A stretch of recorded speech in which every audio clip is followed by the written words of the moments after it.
వైసీపీకి Balineni by by చెప్పేశారు. కాంగ్రెస్ పార్టీలో తన మంత్రి పదవిని సైతం వైసీపీ కోసం, జగన్ కోసం తృణప్రాయంగా వదిలిన బాలినేని శ్రీనివాస్ ఇలాంటి నిర్ణయం ఎందుకు తీసుకున్నారు? రేపు జనసేన అధినేత డిప్యూటీ సీఎం పవన్ కళ్యాణ్ని ఆయన కలవనున్నారని తెలుస్తుంది. మరి బాలినేని జనసేన గూటికి చేరనున్నారా? అదే నిజమైతే వైసీపీ పార్టీకి ఇది ఎదురు దెబ్బేనా? ఇదే అంశం గురించి ఈరోజు చర్చను కొనసాగిద్దాం.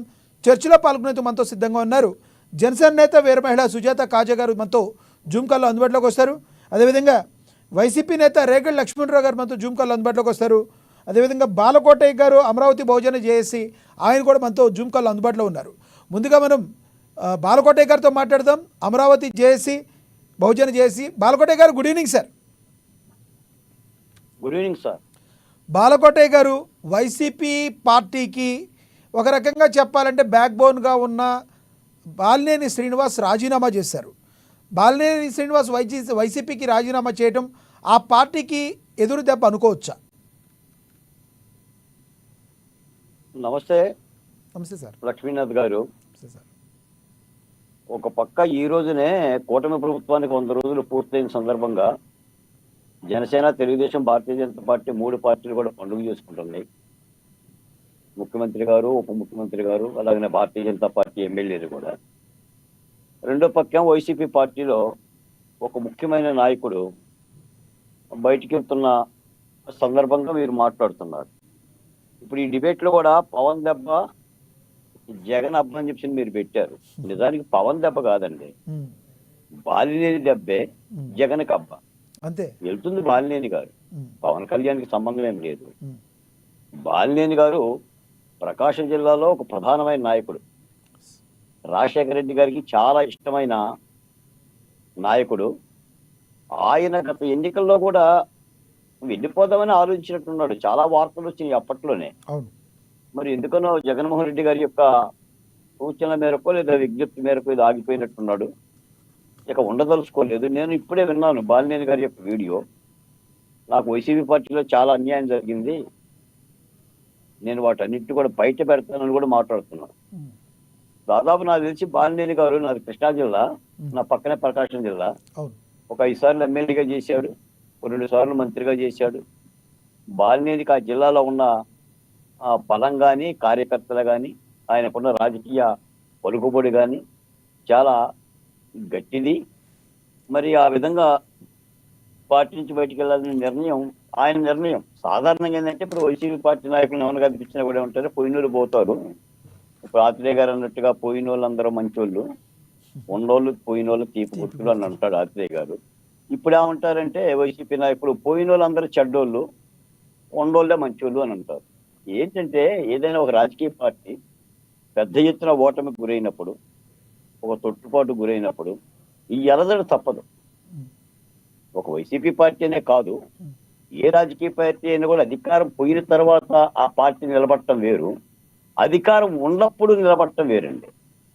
కాబట్టి ఇప్పుడు ఒక్క బాలినేని శ్రీనివాస్ గారే కాదు సార్, ఇప్పుడు నిన్న కూడా ఒక 2 ఎంపీలు పోయారు కదా ఆల్రెడీ. తర్వాత రాజ్యసభ సభ్యులు కూడా వెళ్దామని ఆలోచన చేస్తున్నారు కదా.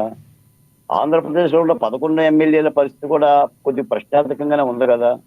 కాకపోతే అంటే వైసీపీ ఎమ్మెల్యేలని జనసేన కానీ, తెలుగుదేశం కానీ, భారతీయ జనతా పార్టీ తీసుకోవటానికి పెద్ద ఎత్తున ముందుకు రావడంలా. ఎందుకంటే ప్రజలు ఏమనుకుంటారు, మళ్ళీ ఎలాంటి సంకేతాలు పోతాయో. మొన్నటిదాకా ఆ పార్టీని తిట్టి, ఆ ఎమ్మెల్యేని తిట్టి వాళ్ళని తీసుకుంటారని చెప్పి ఒక సస్పెషన్లో ఉన్నారు. నిజానికి 3 పార్టీలు గేట్లు ఎత్తితే ఇక్కడైతే ఎవరో ఉంటారండి, ఒక జగన్మోహన్ రెడ్డి గారే ఉంటారు. కాబట్టి అంటే ఏ రాజకీయ పార్టీ అయినా సరే, ముఖ్యంగా జగన్మోహన్ రెడ్డి గారు అంటే ఆయనకి భగవంతుడు ఇచ్చాడో, ప్రజలు ఇచ్చారో, ఒక మంచి అధికారం ఇచ్చారు, 151 సీట్లు ఇచ్చారు. ఆయనకి వయసు ఉంది, మంచి పరిపాలన చేస్తారని భావించారు. ఆశలన్నీ అడియాశలు అయినాయి. ఆయన 151 సీట్లు వచ్చినాయి, మాకు తిరుగులేదు, 30 ఏళ్ళు అధికారంలో ఉంటున్నాం అనుకున్న ఆ పార్టీ 5 ఏళ్లలోనే కుదేలైపోయింది. నాకు తెలిసి ఇప్పుడు జగన్మోహన్ రెడ్డి గారు కూడా ఆంధ్రప్రదేశ్లో పెద్దగా టచ్లో లేడు, ఎక్కువగా బెంగళూరులో ఉంటున్నారు. ఏదో వస్తున్నారు, కాసేపు మాట్లాడుతున్నారు, వెళ్తున్నారు. వైసీపీ చాలా ప్రశ్నార్థకం. పైపచ్చి ఇవ్వాలే విన్నాను నేను, కూటమి ప్రభుత్వం కూడా వైసీపీ అరాచకాల మీద చర్యలు తీసుకోవడానికి చాలా సిద్ధమయ్యింది. వాళ్ళ క్యాబినెట్ లో కూడా పెద్ద ఎత్తున అదే చర్చకు వచ్చింది. వీళ్ళు 5 ఏళ్లలో సాక్షి పేపర్కే 205 కోట్ల రూపాయలు దోచిపెట్టారంటే దాదాపు 4 లక్షల మంది వాలంటీర్లు కానీ వైసీపీ కార్యకర్తలు కానీ పేపర్ ఉచితంగా వేశారు ప్రభుత్వ సొమ్ముతో. ఉమ్, దాని మీద కూడా విచారణ జరుగుతుంది. నిన్నే మీరు చూశారు, ఇసుక కుంభకోణంలో ప్రధాన నిందితుడైన వెంకటరెడ్డి గారు ఓడెక్కి పారిపోయాడు. విమానంలో కూడా పోలా, దాదాపు 10 లక్షల రూపాయలు ఖర్చు పెట్టి ఓడెక్కి పారిపోయాడు.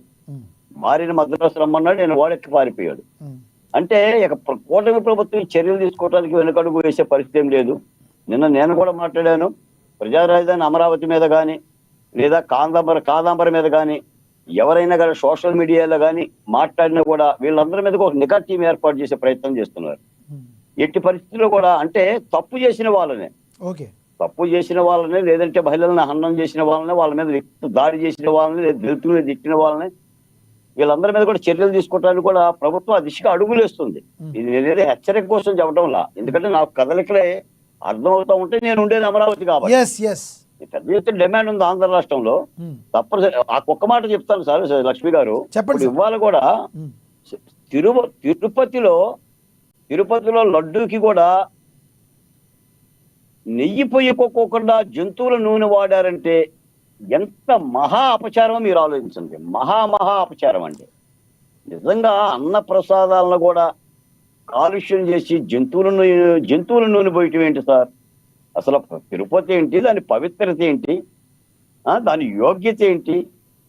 చాలా దారుణం. మరి ఇది మామూలు విషయం కాదు. ఇది రేపో మాపో కనుక ఈ విషయం కనుక తేటతెల్లం అయితే మాత్రం దానికి కూడా శిక్షార్హులు అవుతారు. ఏదేమైనా సరే ఇప్పుడు పడిపోయినప్పుడే మళ్ళీ నిలబడే ప్రయత్నం చేయాలి సార్. ఇంకా పడిపోయి కూడా నేను అది చేస్తా ఇది చేస్తా అని అనటం కంటే ప్రజలు మనకు ఒక గౌరవం ఇచ్చారు ప్రతిపక్ష పార్టీగా. ఆ పాత్రని బాధ్యతాయుతంగా గనక మనం పోషించగలిగితే తిరిగి ఏదన్నా రాజకీయాల్లో అవకాశం ఉంటుంది.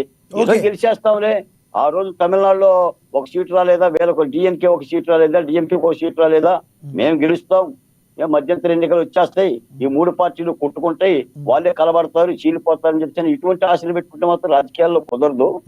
కూటమి ప్రభుత్వం చాలా పకడ్బందీగా ఉంది, అదేం ఆషామాషిగా లేదు. చంద్రబాబు నాయుడు గారు అంత చిన్నపిల్లాడేం కాదు రాజకీయాల్లో.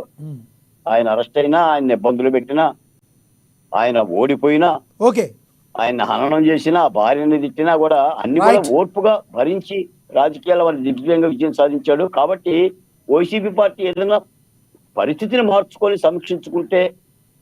సమీక్షించుకోమని నేనేం చెప్పలే, కానీ సమీక్షించుకుంటే రాజకీయాల మంచిది. లేదు మేము ఎలాగనే పోతామని చెప్పి చేయగలిగింది కూడా ఏమీ లేదు. ఓకే బాలకోట గారు, మరి కాసేపట్లో మీ దగ్గరికి వస్తాను. మనతో జనసేన నేత వీర మహిళ సుజాత కాజా గారు ఉన్నారు, ఆవిడతో మాట్లాడదాం. సుజాత గారు, గుడ్ ఈవినింగ్ అండి. గుడ్ ఈవినింగ్ లక్ష్మి గారు, మీకు ప్యానెల్లో ఉన్న పెద్దలందరికీ గుడ్ ఈవినింగ్ అండి. సుజాత గారు, అనుకున్నట్లుగానే అయ్యింది. బాలినేని శ్రీనివాస్ గారు వైసీపీ పార్టీకి రాజీనామా చేశారు, తన ప్రాథమిక సభ్యత్వానికి కూడా రాజీనామా చేశారు. మరి ఏంటి, రేపు పవన్ కళ్యాణ్ గారిని కలవబోతున్నారని తెలుస్తుంది. మీ పార్టీలోకి వస్తున్నారు ఆయన? బాలినేని శ్రీనివాస్ గారు జనసేనలోకి వస్తున్నారా లేదా అన్నది ఇంకా తెలియదండి. అంటే పవన్ కళ్యాణ్ గారిని కలవబోతున్నారనే న్యూస్ అయితే స్ప్రెడ్ అవుతుంది. అలాగే బాలినేని శ్రీనివాస్ గారు విషయంలో తీసుకుంటే కనుక ఆయన గత 3 సంవత్సరాల నుంచి కూడా ఆయన వైసీపీ మీద అసహనంతో, అలాగే జగన్మోహన్ రెడ్డి గారు చుట్టూ ఉన్న కోటరీ తీరుతోటి ఆయన తీవ్రంగా మనస్తాపం చెందినట్టు మనకు కనిపిస్తుంది సార్. 2022లోనే ఆయన్ని మంత్రి పదవి నుంచి తొలగించినప్పుడే ఆయన ఎమ్మెల్యే పదవికి కూడా, పార్టీ సభ్యత్వానికి కూడా రాజీనామా చేస్తానని చెప్పి ఆయన అప్పుడు ప్రకటించడం జరిగింది. అప్పుడు మన సజ్జల రామకృష్ణారెడ్డి గారు వెళ్ళి ఆయన్ని నచ్చజెప్పి మళ్ళీ బుజ్జగించి వచ్చారు. దాని తర్వాత మళ్ళీ 2023లో ఆయన 3 జిల్లాలకేమో కోఆర్డినేటర్ గా ఉండేవారు. ప్రకాశం, నెల్లూరు, బాపట్ల 3 జిల్లాల కోఆర్డినేటర్ నుంచి తీసేసి ప్రకాశం, బాపట్ల జిల్లాలను తీసేసి కడప, చిత్తూరు జిల్లాలు కేటాయించినప్పుడు కూడా మళ్ళీ ఆయన నాకు అవసరం లేదు, నేను చెయ్యను అని చెప్పి మళ్ళా రాజీనామా చేస్తానన్నారు. అప్పుడు మన వైసీపీ నేత విజయసాయి రెడ్డి గారు వెళ్ళి మళ్ళీ అప్పుడు ఆయన్ని బుజ్జగించి వచ్చారు. దాని తర్వాత మళ్ళీ ఎలక్షన్స్ ముందు తను చెప్పిన క్యాండిడేట్ కి ఎంపీ సీటు కోసం కూడా వీరు బాలినేని శ్రీనివాస్ గారి మాటలను పక్కన పెట్టేసి ఆయన కాదని, అంటే ఆయన అలకబూని అప్పట్లో కూడా ఏమీ చేయలేని పరిస్థితిలో ఉండి ఈ రోజు గట్టి నిర్ణయం తీసుకుని వైసీపీకి బై బై చెప్పేశారంట. ఆయన వీడియో కూడా ఒకటి విడుదలైంది. అంటే తనకి వైసీపీలో దానికి అన్యాయం ముందు జరిగిందని జరిగిన చెప్పి బాహాటంగానే చెప్పిన పరిస్థితి ఈ రోజున వీడియోలో. దానికి ముందు జరిగిన కాన్సిక్వెన్సెస్ చెప్తున్నాను సార్. అంతకు ముందు తను ప్రకాశం ఒంగోలు ప్రకాశం అటు అక్కడంతా బాగా బలమైన పట్టున్న వ్యక్తి. తన క్యాడర్ కూడా అంతే బలంగా ఉంది. ఆయన మీద ఒక గౌరవం ఉంది అక్కడ వైసీపీ క్యాడర్ లో. అలాంటి వ్యక్తి తను చెప్పిన వ్యక్తి కాకుండా ఇంకొకరికి ఎంపీ సీటీ కేటాయించినప్పుడు కూడా ఆయన తీవ్రంగా వ్యతిరేకించారు.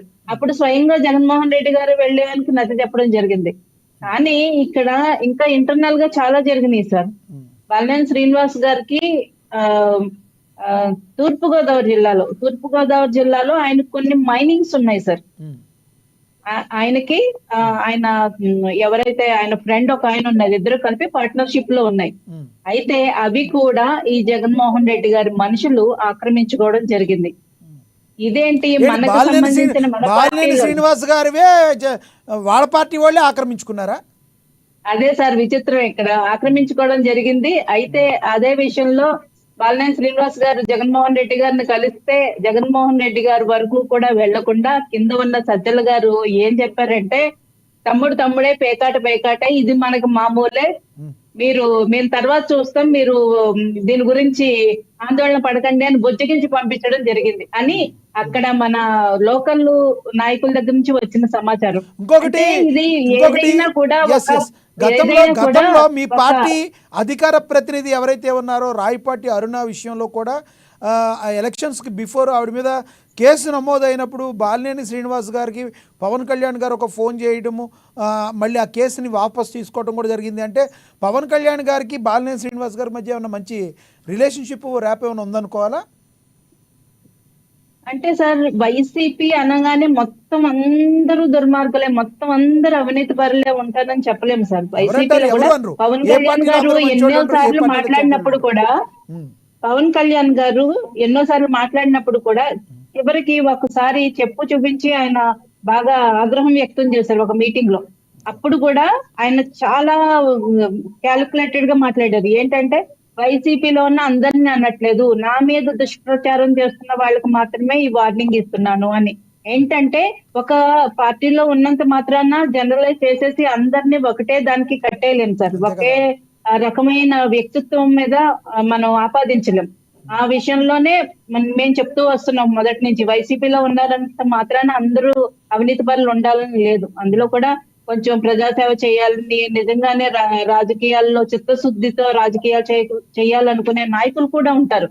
అందులో కొంతమంది బాలినేని శ్రీనివాస్ గారు లాంటి వాళ్ళు వైసీపీ పోకడలు నచ్చక అంతకు ముందు వాళ్ళ నాన్నగారి దగ్గర నుంచి కూడా ఉన్న వ్యక్తి బాలినేని శ్రీనివాస్ గారు. ఆయన కొద్ది గొప్ప ప్రజల కోసం ఆలోచించిన మనిషి ఈ జగన్మోహన్ రెడ్డి గారి పరిపాలనకు వచ్చేటప్పటికి తను తండ్రి కంటే ఇంకొంచెం బాగా చేస్తాడేమో అని ఆంధ్రప్రదేశ్ ప్రజలు ఎలాగైతే నమ్మారో వారి పార్టీలో నాయకులు కూడా, కొంతమంది సీనియర్ నాయకులు కాంగ్రెస్ నుంచి వచ్చిన వాళ్ళు, అలాగే వాళ్ళ తండ్రి దగ్గర నుంచి ఉన్న నాయకులు అలాగే నమ్మారు సార్. బోధపడింది వాళ్ళకి. నిజంగానే ఒకవేళ జనసేనలోకి వస్తే మీ జనసేనలో ఆయన్ని వ్యతిరేకించే వాళ్ళు కూడా ఉన్నారు కదా. జనసేనలో ఉన్న రియాజ్ గారు కానీ వీళ్ళు కూడా ఆయన రావడాన్ని తీవ్రంగా వ్యతిరేకిస్తున్నట్టుగా మనకి వీడియోలు కూడా వచ్చినాయి. మరి జనసేనలో నుంచి కూడా ఆయన వస్తే మళ్ళీ ఒకళ్ళిద్దరు వెళ్ళిపోయే అవకాశం లేదంటారా? సార్ జనసేన పార్టీలో నాయకుడి మాటే శిరోధార్యం. దానికి మించి సోషల్ మీడియాలో అంటారా ఏవో ఒకటి నడుస్తూనే ఉంటాయి. వాళ్ళు నిజంగా అసలు వాళ్ళ ఎవరి పేరు మీద వచ్చినాయో వాళ్ళు పంపించారా, లేదంటే వాళ్ళ కిట్టన్ వాళ్ళు పంపించారా, ఏవో సర్క్యులేట్ అవుతుంటాయి సార్. అవన్నీ మనం అసలు దీనిలోకి తీసుకోవడానికి లేదు. మనం ఖచ్చితంగా పవన్ కళ్యాణ్ గారి నిర్ణయమే ఏదన్నా మాకు శిరోధార్యం. దాంట్లో ఆయన వచ్చినా రాలేదా అది అనవసరం సార్. పవన్ కళ్యాణ్ గారు రూల్స్ ప్రకారమే మేము నడుస్తాం. రైట్, మళ్ళీ వస్తాం మీ దగ్గరికి. నేను మరి గత సమయంలో మనతోటి వైసీపీ నేత మనతోటి రేగిడి లక్ష్మణరావు గారు ఉన్నారు, ఆయనతో మాట్లాడదాం. రేగిడి లక్ష్మణరావు గారు గుడ్ ఈవినింగ్ అండి. గుడ్ ఈవినింగ్ అండి. నాకు గారు గుడ్ ఈవినింగ్.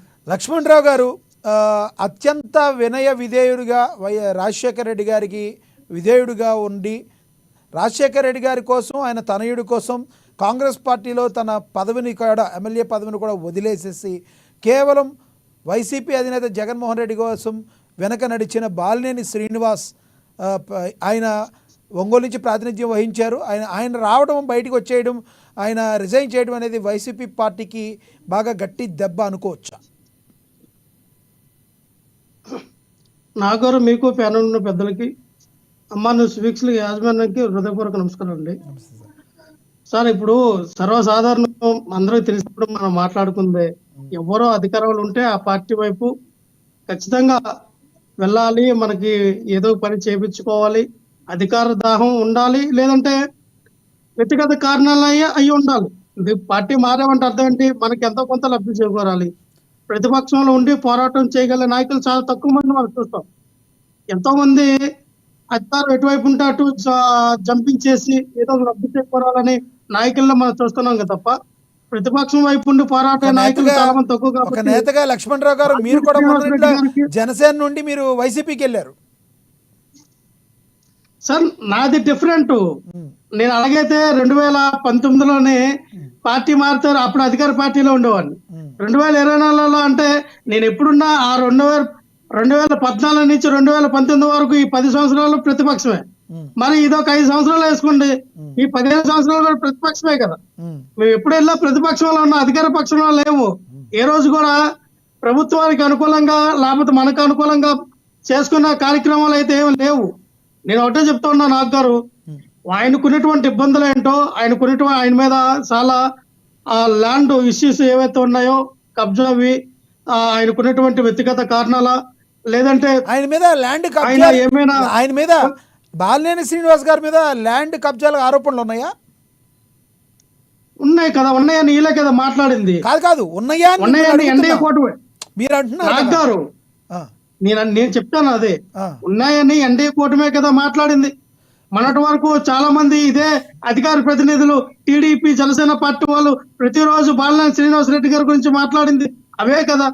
అంటే ఈ రోజు వాళ్ళ పార్టీ వైపు టీడీపీకో, జనసేనకో, బీజేపీకో కండువా కప్పుకుంటే మంచి వాళ్ళు అవుతారు. నేను దాని గురించి పెద్దగా పార్టీ మారిపోయినంత మాత్రం వాళ్ళ చట్టాలని, పార్టీ మారిపోతే మంచి వాళ్ళని నేను ఎవరు అన్నట్ల. ఆయనకున్నటువంటి వ్యక్తిగత కారణాలతో ఆయన వెళ్ళిపోతున్నాడు, అది ఆయన ఇష్టం. దాని గురించి మనం పెద్దగా చర్చించుకోవాల్సిన అవసరం అయితే వైసీపీ పార్టీకి లాస్ అంటారా? అది బాలినేని గారు వెళ్ళిపోవడం లాస్ అయినా ఉంటుందండి. ఒక నాయకుడు పోతే ఇంకో నాయకుడు వస్తాడు, ఇంకో నాయకుడు. ఒక కేసు సార్, మొన్నటి వరకు మనం ఏమనుకున్నాం, ఒక క్రికెట్ రంగంలో సచిన్ టెండూల్కర్ చేసినటువంటి 100 సెంచరీలు ఎవరైనా కొడతారా? సచిన్ టెండూల్కర్ చేసిన రన్స్ ఎవరైనా చేస్తారా? ఆయనే దేవుడని మనం పూజించుకున్నాం. విరాట్ కోహ్లీ వచ్చాడు కదా, అన్ని రికార్డులు బద్దలు కొట్టాడు కదా. ఒక నాయకుడు 23 సెంచరీలు చేయాలి అయ్యేటట్టు కనబడతలేదు. ప్రజల వైపు నడిపే నాయకుడు లక్ష్మణరావు గారు ఇంకా 23 సెంచరీలు వెనకబడి ఉన్నాడు, ఆయన ఫామ్ లో లేడు. ఆ 23 చేయడానికి అయ్యేటట్టు కనబడతలేదు. అది దర్జాగా రాసి పెట్టుకోండి. క్రికెట్ విషయం అడిగిన చెప్తా ఉన్నా. కోహ్లీ గారు 100 సెంచరీ 101 సెంచరీలు కొట్టిన తర్వాత ఆయన రిటైర్మెంట్ అవుతారు. ప్రపంచంలో అత్యధికంగా సెంచరీ చేసిన వ్యక్తిగా ఆయన ఉంటారు.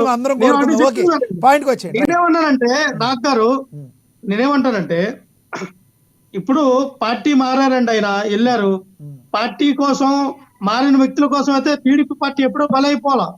టీడీపీ ఓడిపోయి వీడియో మీరు చూసారా? ఆయన మాట్లాడిన మాటలు చూసారా? నాకు వైసీపీ పార్టీలో తీరని అన్యాయం జరిగింది అని ఆయన మాట్లాడారు. అంత ఆవేదన కలిగించడానికి ఎందుకు మీరు అంత ఆవేదన కలిగించారు? ఇందులో వైవి సుబ్బారెడ్డి గారి పాత్ర ఏమైనా ఉందా? నాకు ఎవరైనా పార్టీ వీడితే ఖచ్చితంగా మన వీడిన పార్టీ గురించి ఏదో కలిగేషన్ చేసి వెళ్తాం.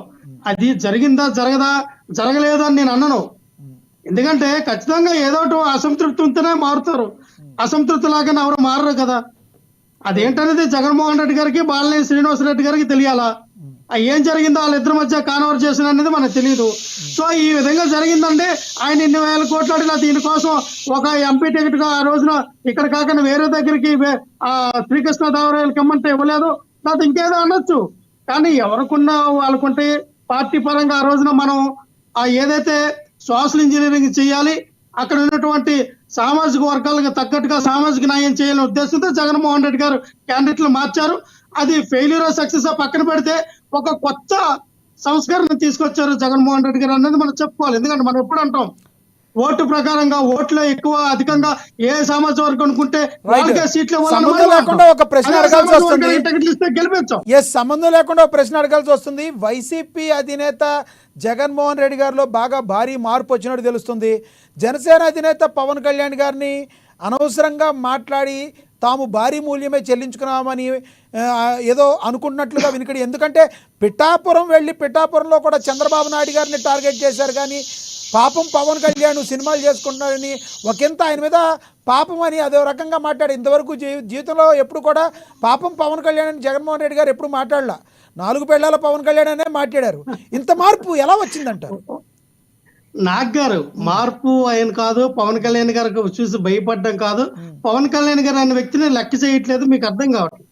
పవన్ కళ్యాణ్ అనే వ్యక్తి సినిమా ఆర్టిస్టు, ఆయనకి రాజకీయ కొత్త తెలీదు పాపం. ఆయన ఏదో చంద్రబాబు నాయుడు గారి మాయలో పడి చంద్రబాబు నాయుడు గారి నిష్ఠుడు అబద్ధాలు చెప్పడంలో, మోసగించడంలో, ప్రజలకి వెన్నుపోటు పడడంలో ఆయన దిట్ట కాబట్టి అటువంటి వ్యక్తి ద్వారా ఈయన రాజకీయాలను నేర్చుకుంటారు. అవసరమైతే ఇంకో 10 సంవత్సరాలు పొత్తులో ఉంటారు, తర్వాత నేను బయటకు వచ్చి ఒంటరిగా పోటీ చేస్తాను అన్నటువంటి పవన్ కళ్యాణ్ ఒక సినిమా ఆర్టిస్ట్ అయితే, ఒక డ్రామా ఆర్టిస్ట్ అంతకు మించి ఏం కావాలి? లక్ష్మణరావు గారు ఆయన డిప్యూటీ సీఎం అండి, ఒక అటవీ పర్యావరణ శాఖ మంత్రి, వినండి, గ్రామాలకు సర్పంచ్, గ్రామాలకు సంబంధించి మంత్రి ఆయన.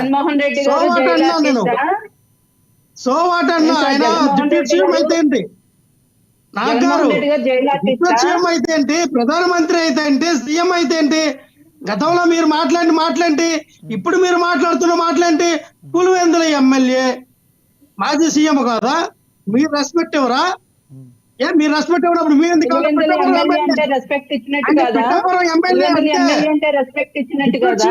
ఒక ఇంట్లేదండి, భారత రాజ్యాంగం ప్రకారంగా రికగ్నైజ్డ్ కాదు, అసలు డిప్యూటీ సీఎం పదవే లేదు.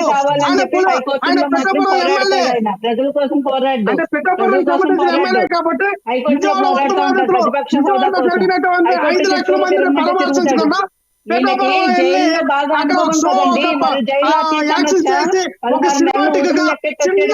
ఒక ట్రైలర్ మొదలు వచ్చినటువంటి ఒక సినిమా ఆర్టిస్ట్ పవన్ కళ్యాణ్ కాబట్టి పిఠాపురం గురించి ఆయన వెళ్ళి అక్కడ చేసిన డ్రామా అంతా మనం చూసాం కాబట్టి జనసేన పార్టీ గురించి మనం పెద్దగా మాట్లాడాల్సిన.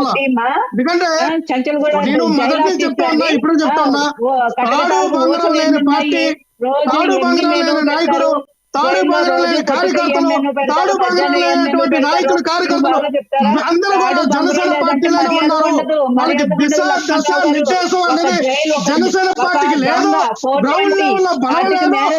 వాళ్ళంతా ఏదో ఇప్పుడు చూసిన వాపుని బలపడుకుంటారు తప్ప గ్రహించాలి. ఎందుకంటే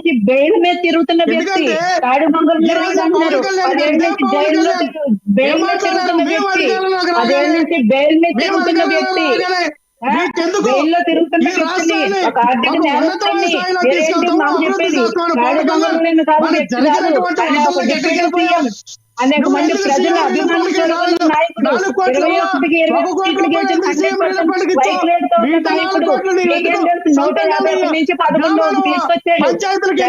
దద్దమ్మ నాయకుడు, మీరేం మాట్లాడుతున్నారు?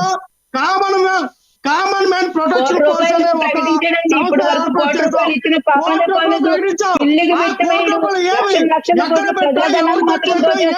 వీళ్ళు మాట్లాడుతున్నారు. అసహ్యంగా ఉంది. వీళ్ళు అసలు ఎన్ని కేసులు పెట్టుకుని ఆర్థికంగా ఎన్ని డబ్బులు దోచేసి వీళ్ళేంటంటే మాట్లాడుతున్నారు. ఆయన కాదు, మీకున్నాయి 151 పేజీలు అఫిడవిట్ పెట్టారు. మీరు అఫిడవిట్ పెట్టారు, ఇన్ని పేజీలు అఫిడవిట్ పెట్టారు, అన్ని కేసులు పెట్టుకుని జనగణమనం పాడడం కూడా కాదు చేతగాని దద్దమ్మ, జనగణమనం పాడడం చేతగాని దద్దమ్మ. ఏం మాట్లాడుతున్నటువంటి నాయకుడు పవన్ కళ్యాణ్ 75 కోట్ల రూపాయలు కార్యకర్తలు డబ్బులు దోసుకున్నటువంటి పవన్ కళ్యాణ్, నువ్వు ₹1 ఏమో ప్రజల పంచిపెడతానని చెప్పి జగన్మోహన్ రెడ్డి గారి మీద ప్రతిదీ కంప్లైంట్, గవర్నర్ కంప్లైంట్ లో వెళ్ళి చూసుకోండి, ఒకసారి అఫిడవిట్ చూసుకోండి. జగన్మోహన్ రెడ్డి గారు ఎందుకు కంప్లైంట్ 2004 నుంచి ఇప్పటి వరకు జగన్మోహన్ రెడ్డి గారు ఆస్తులను చూసుకోండి, అఫిడవిట్ చూసుకోండి, అఫిడవిట్ చూసుకోండి. మీరు ఎలక్షన్ లో ఇచ్చిన అఫిడవిట్ చూసుకోండి, భారతీయ సిమెంట్ షేర్లు చూసుకోండి, అఫిడవిట్ చూసుకోండి. ఏం మాట్లాడుతున్నారు? కొట్టారు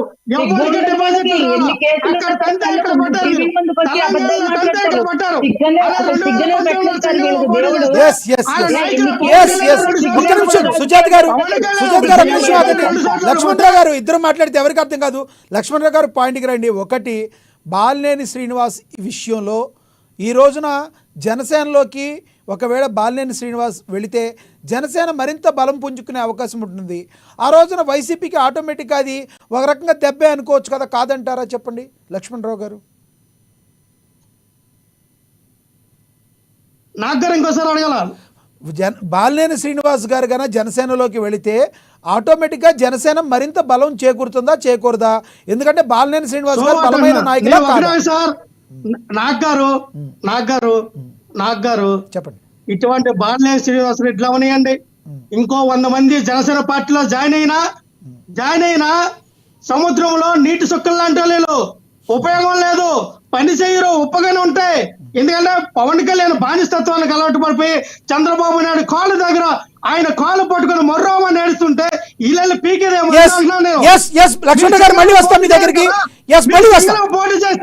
ఏమైనా ఉపయోగం ఉంటుంది? మళ్ళీ వస్తాం మీ దగ్గరికి, మళ్ళీ వస్తాను. మనతోటి బాలకోటయ్య గారు ఉన్నారు, బాలకోటయ్య గారితో ఒకసారి మాట్లాడదాం. బాలకోటయ్య గారు, పవన్ కళ్యాణ్ చంద్రబాబు నాయుడు కాళ్ళు దగ్గర బానిసలాగా పడి ఉన్నారు అంటున్నారు రేగడి లక్ష్మణరావు గారు. బాలకోటయ్య గారు. నాగ్ గారు సార్, మీ ఛానల్ పేరు అమ్మ. ఎస్, అమ్మ ఛానల్లో నీ అమ్మ అని మాట్లాడితే నేను సమాధానం చెప్పలేదు. కానీ పవన్ కళ్యాణ్ ఒక డ్రామా ఆర్టిస్ట్, పవన్ కళ్యాణ్ ఒక తాడు బొంగరం లేని నాయకుడు. మన బాలినేని శ్రీనివాసరెడ్డి గారికి అధికార దాహం ఉంది, ఆయన పనుల కోసం ఆయన పోతున్నాడు. ఆయన పేరే బాలినేని శ్రీనివాస రెడ్డి. జగన్మోహన్ రెడ్డి కంటే ముందుగానే రాజకీయాల్లో ఉన్న నాయకుడు ఆయన. ఇలాంటి వ్యాఖ్యలకి నేను సమాధానం చెప్పను. మీకు ఒక మాట అయితే నేను చెప్తాను సార్. చెప్పండి. ఇప్పుడు పక్షులు ఎక్కడుంటాయి? చెట్ల మీద ఉంటాయి. చేపలు ఎక్కడుంటాయి? నీళ్ళల్లో ఉంటాయి. రాజకీయ నాయకులు ఎక్కడుండాలి? ప్రజల్లో ఉండాలి. కాబట్టి ప్రజలకి విశ్వాసం కలిగిన నాయకులు, ప్రజల్లో ఉండాలన్న నాయకులు రాజకీయ పార్టీల్లోనే ఉంటారు. వాళ్ళు కూడా ఏంటంటే మునిగిపోయే పడవల్లో ఎవరో ఉండరు. ఒక నాయకుడు ఒక పార్టీ నుంచి ఇంకో పార్టీలోకి ఎందుకు మారుతాడు? అది మునిగిపోతుంది కాబట్టి ఇక్కడ ఉంటే మనం మునిగిపోతాం అనుకున్నప్పుడే మారుతాడు తప్ప ఒళ్ళు పరిచి మారడు. ఆయన సాదాసీదా వ్యక్తి కాదు, ఆయన కొన్ని కోట్ల రూపాయల అధిపతి. కాబట్టే నేను రెడ్డి గారు అని చెప్పాను. అంటే అవతల నాయకుడి మీద మనం ఏది మాట్లాడితే అంటే వెళ్ళిపోతున్నాడు కాబట్టి పోతే బాగుంది అని చెప్పి నేను మొట్టమొదటి అన్నాను కదా, చేత్కరించుకొని మన దగ్గర ఉంటేనే మంచి నాయకుడు. ఇప్పుడు మీకు ఈ సందర్భంగా ఒక మాట చెప్తాను. మీకు 3 చేపల కథ తెలుసండి, నాకు గారు వినే ఉంటారు. మొదటి చేప పేరు సుమతి, రెండో చేప పేరు భానుమతి, మూడో చేప పేరు మందమతి. రాబో ప్రమాదాన్ని కాలమతి భానుమతి కాదు, కాలమతి. అవును, రాబోవు ప్రమాదాలను ముందుగా పసిగట్టి సుమతి మరో చెరువు చూసుకుంటుంది. కాలమతేమో కాలానికి అనుగుణంగా చూసుకుంటుంది. మందమతేమో అక్కడే ఉండి చేసి వేటగాడికి దొరుకుతుంది. మీకు పార్థసారథి గారు అని చెప్పేసి పెనమలూరు ఎమ్మెల్యే వసంత కృష్ణప్రసాద్ గారు, ఇలాంటి నాయకులందరూ కూడా ఎన్నికలకు ముందే వైసీపీ పడవ మునిగిపోతుందని ఆల్టర్నేటివ్ రాజకీయాల్లోకి వెళ్ళిపోయారు. వాళ్ళు చక్కగా ఎమ్మెల్యేగా ఉన్నారు ఇప్పుడు ఆయన పార్థసారథి గారు, ఎమ్మెల్యే. అలాంటి వాళ్ళందరూ వెళ్ళిపోయారు. అప్పటికప్పుడు నిర్ణయాలు తీసుకొని వెళ్ళిపోయారు. ఈ బాలినేని శ్రీనివాసరెడ్డి గారు కనుక వచ్చి ఉన్నట్టయితే ఆయన ఈ పాటికి ఎంపీ అయ్యేవాడు, కాలం కలిసి వస్తే కేంద్ర మంత్రి కూడా అయ్యేవాడు. ఎందుకని తటపటాయించి ఆగాడు. తర్వాత మన గల్లా జయదేవ్ గారు తెలుగుదేశం పార్టీ నుంచి పోటీ చేయనని చెప్పేసానని జగన్మోహన్ రెడ్డి గారి యొక్క దెబ్బకి ఆగిపోవడంతో పాపము ఆయన ఎంపీ కాలేకపోయాడు. ఆయన స్థానంలో వచ్చిన పెమ్మసాని చంద్రశేఖర్ గారు తొలిసారిగానే ఎంపీ అయిపోయాడు, కేంద్ర మంత్రి అయ్యాడు. అంటే రాజకీయాలు అలా ఉంటుందంటే ఆ కాలాన్ని బట్టేసి నిర్ణయాలు తీసుకుంటేనే రాజకీయాల్లో ఎమడగలుగుతాం. మనం తీసుకున్న నిర్ణయమే గొప్పది అని చెప్పేసి నేనే దుమ్మి నేనే దీవించుకుంటే మాత్రం ఆ రాజకీయాల్లో ఉనికుండదు. ఓర్పు ఉండాలి, సహనం ఉండాలి. రాజకీయాల్లో ఏ పార్టీ ఏంటని చెప్పి చూసుకోవాలి. ఎంత వాణ్ణి పడితే అంత వాణ్ణి మనం ఇసిరేసి కొడితే, ఏదో దుమ్మెత్తి పోస్తే, ఆకాశం మీద ఉమ్మేస్తే తిరిగి మన ముఖాన్ని పడుతుంది. నేనైతే నాకు గారు ఈ మాట చెప్పదలుచుకున్నా, ఎందుకంటే అంశం వచ్చింది కాబట్టి. నా తోటి ఆడకూతురు సుజాత గారు ఎలా మాట్లాడుతున్నారు, సైమా వాళ్ళు ఎలా మాట్లాడుతున్నారు, ఎంత రెస్పెక్టబుల్ గా మాట్లాడుతున్నారు అని చెప్పి అర్థమవుతుంది. ప్రజలు వింటారు. ఇప్పుడు మీరు నేను కూర్చొని మాట్లాడటం కోసం రాలా, నాలుగు మాటలు రాష్ట్ర ప్రజలకి ఏ పార్టీ అయినా ఆ పార్టీ ఉనికి కోసం ఆ పార్టీ నిలబెట్టడం కోసం పనిచేస్తారు. ఓ మంచి మాటలు చెప్దామని చెప్పి వచ్చాం. మీకు జగన్మోహన్ రెడ్డి గారి పవన్ కళ్యాణ్ ఏం అంటలేదండి. ఏనాడు కూడా పవన్ కళ్యాణ్ జగన్మోహన్ రెడ్డి గారి డ్రామా ఆర్టిస్ట్ అని అనలా.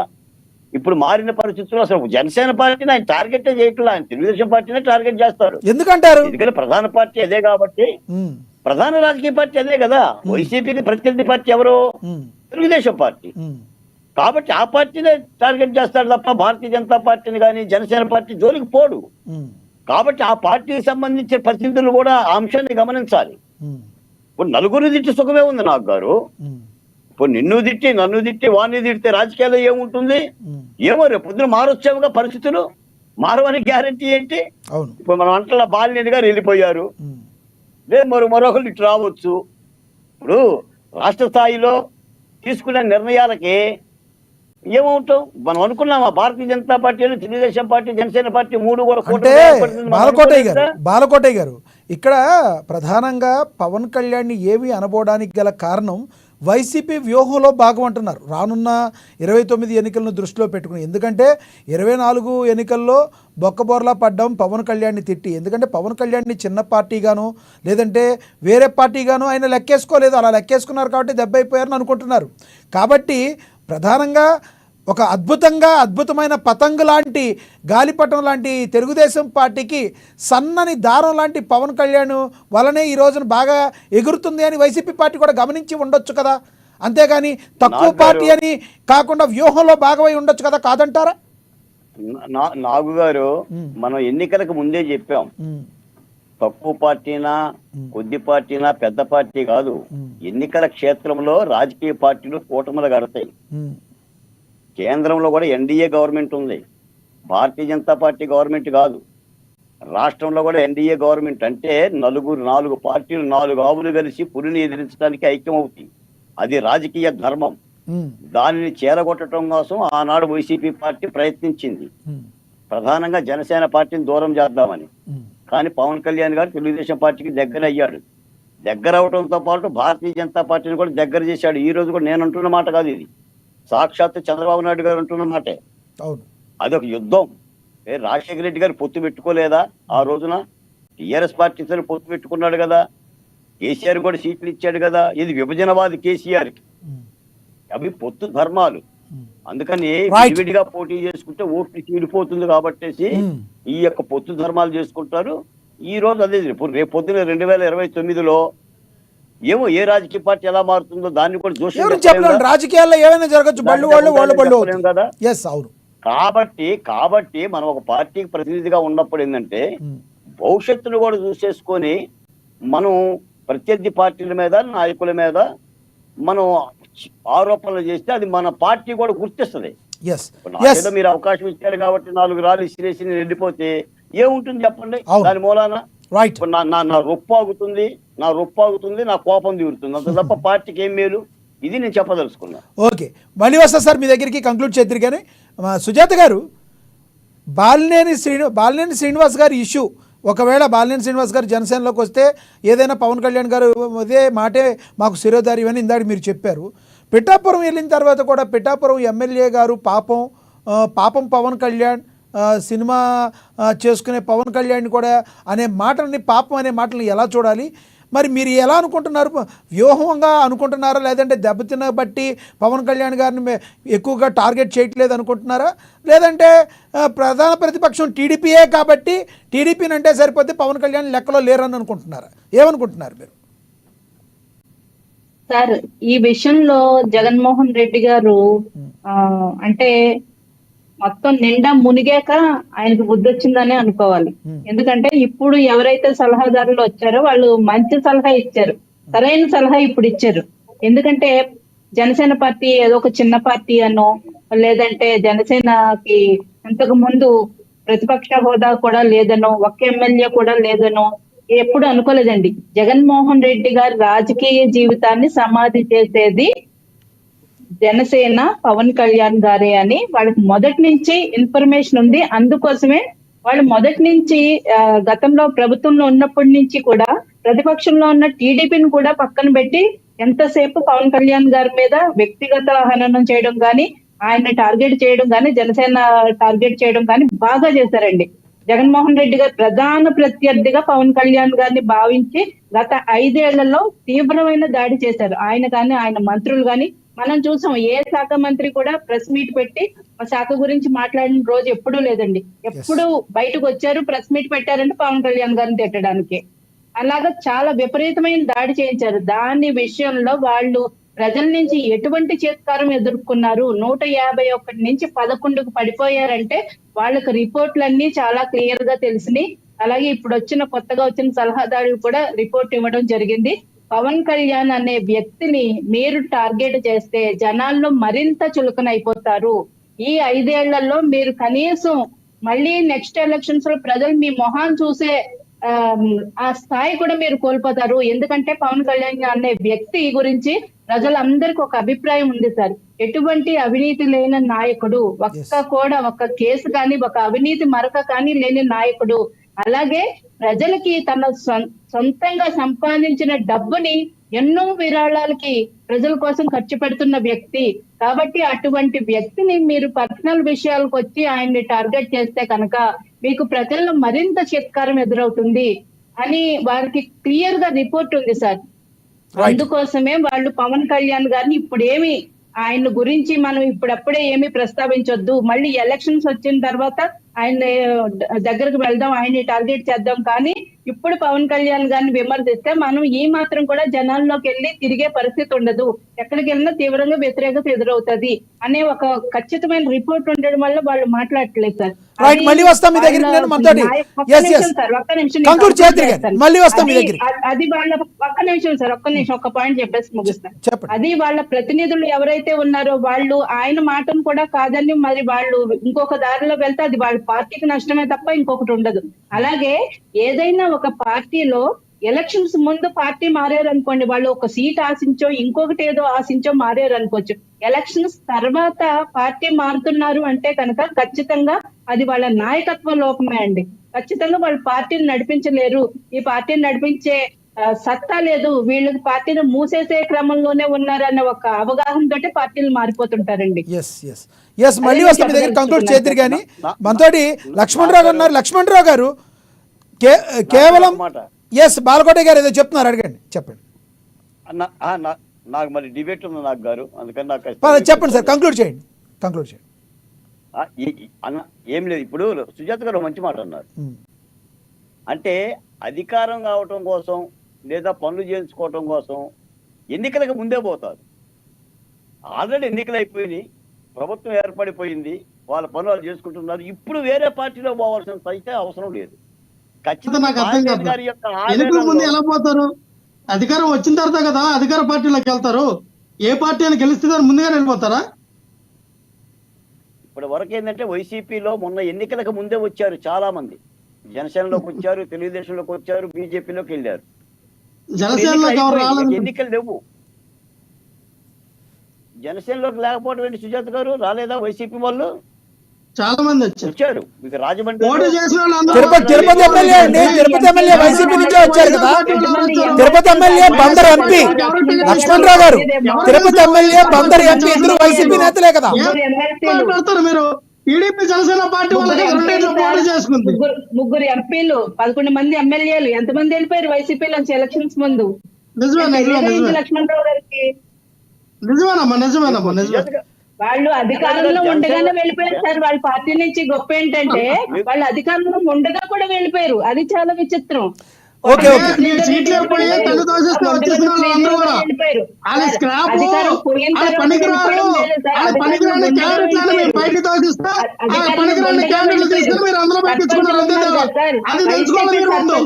అధికారంలో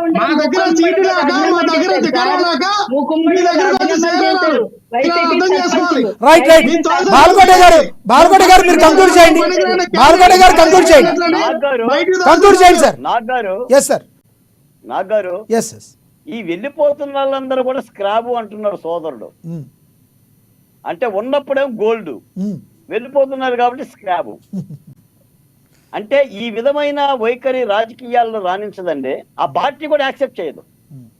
ఇలాంటి మాటలు పవన్ కళ్యాణ్ వైసీపీ గారిని పార్టీ విన్నా కూడా ఏం చూసి పార్టీలో జాయిన్ అవుతారు? లక్ష్మణరావు గారు ఒక్క నిమిషం ఆగండి. లక్ష్మణరావు గారు మీరు మాట్లాడి తిరిగారు. నాయకుడు నాగ్ గారు లక్ష్మణరావు గారు మీకు ఇస్తా ఒక్క నిమిషం. నాగ్ గారు ఎస్ సార్, కంక్లూడ్ చేయండి. ఇప్పుడు పిల్లి గుడ్డిదైతే ఎలకొచ్చి డ్యాన్స్ చేసిందంట. అబ్బాయి ఏంటి ఇవి రాజకీయాలు, ఇవి రాజకీయాలు.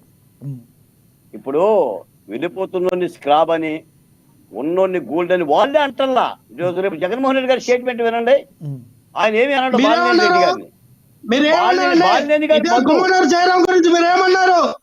గుమ్మనూరు జయరాం గురించి ఏమన్నారు? ప్యాకాడు క్లబ్ లో పెద్ద గంజా సబ్మార్ అనే వ్యక్తిని మీరు మినిస్ట్రీ పదవులకు ఇచ్చారు. అంటే మా పార్టీలో అంతే పనికిరాను మీ పార్టీలో జాయిన్ అయ్యగానే సొత్తపోసలు అయిపోయారా? వైసీపీ వాళ్ళందరూ అరవడం తప్ప ఇంకేం రాదులేదు సార్. నాగ్ గారు నేను హితవచనాలు సమయభావం తక్కువ ఉంది, కంక్లూడ్ చేయండి. నేను రాజకీయాల్లో మేము పడ్డ వాళ్ళం, ఈ నాటి వాళ్ళం కాదు. రాజకీయాల్లో మేము చాలా మంది ముఖ్యమంత్రులను ఇంటర్వ్యూ చేసిన జర్నలిస్ట్. నేను ముఖ్యమంత్రులను ఇంటర్వ్యూ చేశా, జగన్మోహన్ రెడ్డి గారిని ఇంటర్వ్యూ చేశా, జగన్మోహన్ రెడ్డి గారితో ఇడుపులపాయలు కలిసి భోంచేశా, రాజధాని అమరావతి ఉద్యమం చేశా. మేము రాజకీయ నాయకులం కాదు కాబట్టి హితవు చెప్పడం మా ధర్మం. కాబట్టి రాజకీయాలు ఇవన్నీ సర్వసాధారణం. మనం ఏంటంటే ఒక బాధ్యత కలిగిన డిబేట్ లో ఉన్నప్పుడు ఏంటంటే మనం కొద్దిగా బాధ్యతగా మాట్లాడితే ఆ పార్టీ కాస్త చూస్తుంది, కాస్త రాజకీయ అని అంటున్నాం. ఏదైనా బాలినేని శ్రీనివాసరెడ్డి గారి ఆయన యొక్క ఇబ్బందుల రీత్యా బయటికి పోతున్నాడు తప్ప ఆయన ఎవరు ఆహ్వానించాలా. రేపో మాపో ఆయన ప్రెస్ మీట్ పెడతాడు. ఇప్పటితో అవ్వాలా, ఇంకా చాలా చాలా విషయాలు ఆయనే చెప్తాడు స్వయంగా, మనం కూడా చెప్పనక్కర్లా. రైట్. రేగడి లక్ష్మణరావు గారు కంక్లూడ్ చేయండి. సార్ ఒకటి సార్, జగన్మోహన్ రెడ్డి గారు ప్రతిపక్షంగా నిరూపించుకున్నారు, అధికారంలోకి వచ్చి నిరూపించుకున్నారు, మళ్ళీ ప్రతిపక్షంలో ఉన్నాం. పవన్ కళ్యాణ్ గారు ఏం నిరూపించుకున్నారు? ఆయన సీఎం అయ్యిందా? ఆయన పరిపాలించాడా? ఆయన పరిపాలన దక్షిణ ఆయన పార్టీలో జాయిన్ అవుతారా? లేదంటే పవన్ కళ్యాణ్ పోటీ ఒంటరిగా చేసేస్తాడు 175 స్థానాల్లో? రేపు 2029లో పొత్తి విడదీగిపోయి 29లో ఒంటరిగా వెళ్తారని జాయిన్ అయిపోతా ఉన్నారు. ఏం చేసి పార్టీలో జాయిన్ అవుతారు? మీ కమిటీల ముందు వేసుకోండి. ముందు మీ మండలాధ్యక్షులు ఎవరో తెలియదు, మీ ఇన్ఛార్జీలు ఎవరో తెలియదు, మీకు క్యాండిడేట్ లో మీ సరైన నాయకులు ఎవరో తెలియదు. మీరే మాట్లాడతారు జనసేన పార్టీ గురించి. జాయిన్ అవుతారు. టీడీపీలో జాయిన్ అయ్యారంటే ఒక పద్ధతి. టీడీపీలో జాయిన్ బాగా అక్కసుగా ఉన్నట్టుంది. జనసేనలోకి వెళ్ళటం నచ్చలేదు అనుకుంటా, లక్ష్మణరావు గారికి నచ్చలేదు అనుకుంటా. కార్యకర్తల బలం బాలినేని గారికి నచ్చింది కానీ లక్ష్మణరావు గారికి నచ్చలేదు అనుకుంటా. సుజాత గారు ఏమంటారు? నాగ్ గారు సార్ చెప్పండి. నాగ్ గారు బాలినేని శ్రీనివాసరెడ్డి గారు జనసేనలో పోవటం అభ్యంతరకరం, ఈ తెలుగుదేశంలో పోతే సంతోషమే. సార్ ఒక్క నిమిషం, నేను అన్నది ఏంటంటే ఆవిడ అన్నదానికి సమాధానం చెప్తున్నా. నాయకుడు జగన్మోహన్ రెడ్డిని చూసి లేదండి నాయకత్వం లేదంటే, పవన్ కళ్యాణ్కి ఏముంది నాయకత్వం అన్నా? నీ పార్టీ నువ్వు కాపాడుకోలేకపోతున్నావు. నీ పార్టీలు ఇప్పుడు కూడా కమిటీలు వేసుకోవాలా? తల దగ్గర అదెందుకన్నా? తాడు బంగారం లేని పార్టీ ఎందుకన్నా అంటే నీ పార్టీలో మండలం చేసి ఎవరో తెలియదు, నీ పార్టీలో ఇన్ఛార్జ్ ఎవరో తెలియదు, నీ పార్టీలో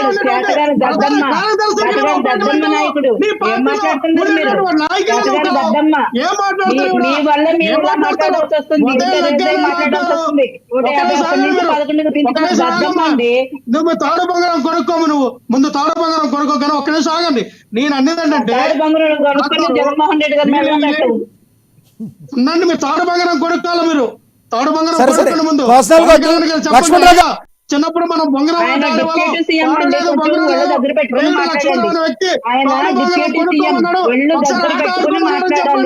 తాడు బంగారం తీసుకుని వెళ్ళి జగన్మోహన్ రెడ్డికి ఇవ్వు. బెంగళూరులో ప్యాలెస్ లో ఖాళీగా ఉన్నాడు కదా, కూర్చుని ఆడుకుంటాడు. మొన్నటి వరకు పబ్జీ ఆడుకునేవాడు, తాడు బంగారం ఆడుకుంటాడు.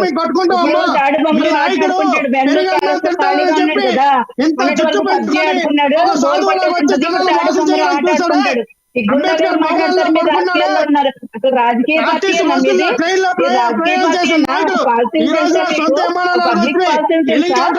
సంక్షేమం చేస్తా ఏమి తెలియదు. పవన్ కళ్యాణ్ ప్రజలు నీకు జగన్మోహన్ రెడ్డిగా ఏం తెలుసు నేను చెప్తాను. 5,000 ఎకరాలు అమరావతి నిర్మిస్తే మిగతా 30,000 ఎకరాలు ఎవడు కొన్నాడో మీరు ఎవరికి రియల్ ఎస్టేట్ పోలవరం చేశారో కంప్లీట్ చేయడం ఎవరికి దద్దమ్మ. అమ్మడానికి మీరు పోలవరం అమరావతి కంప్లీట్ చేయడం రాజధాని దద్దమ్మ. నిర్మించాలని చేస్తూ ఉన్నారు. విశాఖ రైల్వే జోన్కి భూములు చూపించలేని దద్దమ్మ. కేంద్ర ప్రభుత్వం స్పెషల్ స్టేటస్ అని ఊపుకుంటూ వెళ్ళేసి ఆడు పట్టుకుని వచ్చిన దద్దమ్మ. దద్దమ్మ అసలు ఉన్న నాయకులను కాపాడుకోలేదు దద్దమ్మ. నీకుండాలి సిగ్గుండాలి, నీకుండాలి సిగ్గుండాలి. ఏం మాట్లాడుతున్నారు, ఏం మాట్లాడుతున్నారు? మూడు రాజధానులు తొగ్గులకు, ఎవరిచ్చారు మీకు రైట్స్? మూడు రాజధానులు ఎవరిచ్చారు? తొగ్గులకు. ఒక రాష్ట్రం మూడు రాజధానులు సోమవారమైనటువంటి ఒక్క రాజధాని ఒక కూడా బడ్జెట్ ని కట్టబోయాడు. తీసుకెళ్ళి ఒక ఒక్క రాష్ట్రాన్ని మీరు రాజధాని కూడా ఒక కట్టబోయాడు. ప్రాంతానికి తనువు ఐదేళ్ళు చేస్తారా మీరు? రేపు తాడు బంగారం ఆట మీ ఆడుకుంటున్నాడు. శాసన ఐదేళ్ళు బడ్జెట్ ఐదేళ్ళు తాడు ప్రవేశపెట్టినటువంటి బంగారం జాతీయ ప్రభుత్వం బడ్జెట్ పెట్టేంత వరకు మీరు ఏం చేశారు? మీరు ఏం ఏం చేశారు? మాట్లాడతారు? మీ ప్రభుత్వంలో ఏం చేశారు? బడ్జెట్ లేదు. ఫీజు మీ రియంబర్స్మెంట్ దిక్కారు. మీ మొహానికి బడ్జెట్ ప్రవేశపెట్టలా. మీది ఒక పరిపాలన. మీరు వచ్చి 3 నెలలు దాటిపోతుంది. బడ్జెట్ ఏంటో తెలియదు. మీరు 1000 ఏ రూపాయలు కార్యక్రమం పెట్టారు, చేస్తారో 4 తెలియదు. సంవత్సరాలు చేశారు, మాట్లాడుతున్నావా? సంక్షేమ పథకాలు 1000 రూపాయలు చేశారు. పెట్టారు, 4 మెడికల్ సంవత్సరాలు కాలేజీలో సీట్లు చేతగాని ఇవ్వమన్నారు. సంవత్సరాలు. అన్ని దోపిడీ రైట్ రైట్ సుజాత్ గారు వ్యక్తిగతంగా వద్దు. లక్ష్మణరావు గారు ఎస్ లక్ష్మణరావు గారు ఒక్కసారి లక్ష్మణరావు గారు ఒక్క నిమిషం సమయభావం తక్కువ ఉంది. లక్ష్మణరావు గారు పాయింట్కి రండి. లక్ష్మణరావు గారు పాయింట్కి రండి. వైసీపీ నుంచి బాలినేని వైసీపీకి బాయ్ బాయ్ చెప్పేయటం మరి మీ పార్టీకి లోటు అనుకుంటున్నారా కాదా? ఒక ముక్క క్లోజ్ చేయండి ప్లీజ్. మీరు క్లోజ్ చేయండి. ఏమండి బాలినేని గారు వైసీపీకి బాయ్ బాయ్ చెప్పేయటం మీకు లాసా లాభమా? వాళ్ళే శ్రీనివాస్ రెడ్డి లాంటి వాళ్ళు 175 కాదు 1000 మంది వెళ్ళిపోయినా వైఎస్ఆర్ పార్టీకి రైట్ ఏం పర్లేదు, పోయినా పర్లేదు. మాకు ఏ పార్టీ నష్టము కాదు. మా పార్టీ బలం పుంజుకుంటే తప్ప ఇటువంటి సొత్తు పార్టీలకు వెళ్ళాలి, సొత్తులు అయిపోవడం తప్ప Right. ఉపయోగం లేదండి. Right right right right Sujath గారు కంక్లూడ్ చేయండి. రైట్ సార్ ప్రతి డిబేట్ లో తాడు బంగారం అంటున్న జగన్మోహన్ రెడ్డి గారికి కొనిమ్మని చెప్పండి. బెంగళూరు ప్యాలెస్ లో కూర్చుని ఆడుకుంటాడు. ఖాళీగా ఉన్నాడు కదా. బెంగళూరు నుంచి ఎవరైనా జైల్లో పడితే వస్తాడు, మళ్ళా ఇక్కడి నుంచి బెంగళూరు పోతాడు. ఏపీలోనే ఉండాలని పార్ట్ టైం పొలిటీషియన్ మళ్ళా పక్క రాష్ట్రాల నుంచి వచ్చి పాలిటిక్స్ చేస్తున్నాడు. ఆయనకి ఇమ్మని చెప్పండి తాడు బంగారం. అక్కడ కూర్చుని ఆడుకుంటాడు. ఎవరిని పట్టుకుని ఏం మాట్లాడుతున్నాడు? డిప్యూటీ సీఎం ఆయన. కొన్ని శాఖలకు మంత్రి. 6 కోట్లు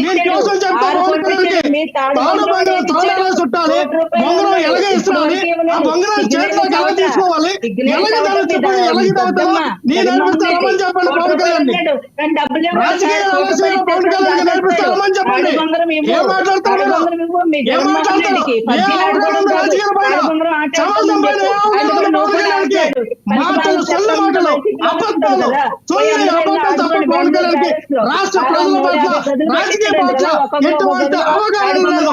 అటువంటి అవగాహన రహితమైనటువంటి నాయకుడు Pavan right right right right right right right Balakota గారు చివరికి ఏదో చెప్తున్నారు చెప్పండి. బాలకోట గారు చివరికి ఏదో చెప్తున్నారు చెప్పండి. నాగ్ గారు చెప్పండి సార్. Are you happy? మాకెందుకండి హ్యాపీ? మీరు హ్యాపీగా ఉండాలి. బాలకోట గారు కూటమి కాదు. బాలకోట గారు కూటమి ప్రభుత్వం హ్యాపీగా ఉండాలి. ఎందుకంటే కూటమి ప్రభుత్వానికి బీజేపీ పార్టీ అండగా ఉంది. ఆంధ్రప్రదేశ్ డిబేట్ ని సరిగా జరగనివ్వరు. ఈ వైసీపీ వాళ్ళు ఎవరు వచ్చినా కూడా అరవడం తప్ప డిబేట్ సరిగా జరగనివ్వరు. ప్రజలకి అసలు విషయాలు తెలియనివ్వరు. వీళ్ళ అజెండానే ఇది, అరవడం తప్ప ఇంకోటి ఎస్ సుజాత్ గారు ఒక్క నిమిషం. ఎస్ చెప్పండి సార్. బాలకోట గారు. నాగ్ గారు ఎస్ సార్. ఇద్దరు నాయకుల మధ్య అలా రచ్చరచ్చగా మాట్లాడించుకుంటుంటే మీరు అలా చూస్తూ వాళ్ళు ఎక్కడ కూడా కంట్రోల్ చేయకుండా ఒక్క మాట కూడా అనకుండా బాలకోట గారు కంట్రోల్ చేయకుండా మాట్లాడకుండా ఇచ్చే టైం అన్న ఇవ్వాలి కదా. మేము ఆపుతానే ఉన్నాం. మీరు కూడా చూస్తానే ఉన్నారు. వాళ్ళిద్దరిని ఆపి మీకే ఇచ్చాను కదా. నేను ఆపబట్టే కదా మీకు వచ్చింది. నేను అనేది ఏంటంటే సార్, చెప్పండి. మన ఛానల్ కూడా నలుగురు చూస్తూ ఉంటుంటారు. ప్రజలు చూస్తున్నప్పుడు ఏంటంటే మనం ఉన్న నలుగురు కూడా బాధ్యతగా మాట్లాడుకుంటే వాళ్ళు అంటే ఇక్కడ ఒకటి ఉంది బాలకోట గారు. ఇప్పుడు కొన్ని ఛానల్స్ ఎలా ఉంటాయి అంటే వన్ సైడ్గా వెళ్తూ ఉంటాయి. మా ఛానల్ అమ్మ న్యూస్ అలా కాదు. వన్ సైడ్గా కాకపోవడం వలన కొంచెం రచ్చ జరుగుతూ ఉంటుంది. ఎందుకంటే అందరి అభిప్రాయాలను మేము గౌరవిస్తాం. వైసీపీ పార్టీ అభిప్రాయాలను గౌరవిస్తాం, టీడీపీ అభిప్రాయాలను గౌరవిస్తాం, అన్నింటినీ గౌరవిస్తాం. కాబట్టి గొడవ జరిగినట్టే మీకు అనిపించడంలో తప్పేం లేదు. కొన్ని ఛానల్స్ ఎలా ఉంటాయి అంటే మీకు తెలియదు ఏముంది. బాలకోట గారు మీరు అన్నదానికి నేను సమాధానం చెప్పాలి కదా. పెద్దవారు మీరు మా ఛానల్ గురించి చెప్పారు. అర్థమైంది. అది అది నాకు అర్థమైంది. ఎస్ ఎస్ విమర్శ సహేతుకంగా కాదండి, విమర్శ సహేతుకంగా ఉంటే మీరు ఆస్వాదించండి. ఇప్పుడు డ్రామా ఆర్టిస్ట్ అని, తాడు బొంగరం లేదని, తాడు బొంగరం నేర్పిస్తని ఒక పవన్ కళ్యాణ్ లాంటి యొక్క నాయకుడిని కూడా అంటే మనం దాన్ని కంట్రోల్ చేయాల్సిన బాధ్యత ఉంది. ఎస్ ఎస్ కంట్రోల్ చేయకుండా ఎలా ఉంటాం చెప్పండి. ఎదురుగా ఆడకూతురు ఉన్నారు, వాళ్ళు పాపం రాజకీయాల్లో అడుగులు వేసుకుంటూ వస్తున్నారు. అంటే డిస్టర్బ్ చేసుకోవటం కంటే ఏంటంటే రైట్ ఒక మంచి సందేశం ఇచ్చిన వాళ్ళం అవుతాం. రైట్ దానికోసం చెప్తున్నాం తప్ప వేరే అన్ని ఓకే కాదు. ధన్యవాదాలండి. రాజకీయాలు ఇవన్నీ సహజం. ఎస్ ఎస్ థ్యాంక్ యూ అండి, thank you so much Balakotaiah గారు. మీ విలువైన సమయాన్ని మాకు కేటాయించినందుకు, జుమ్ కాల్లో అందుబాటులోకి వచ్చినందుకు ధన్యవాదాలు. సుజాత కాజా గారు ధన్యవాదాలు. రేగడి లక్ష్మణరావు గారు ధన్యవాదాలు.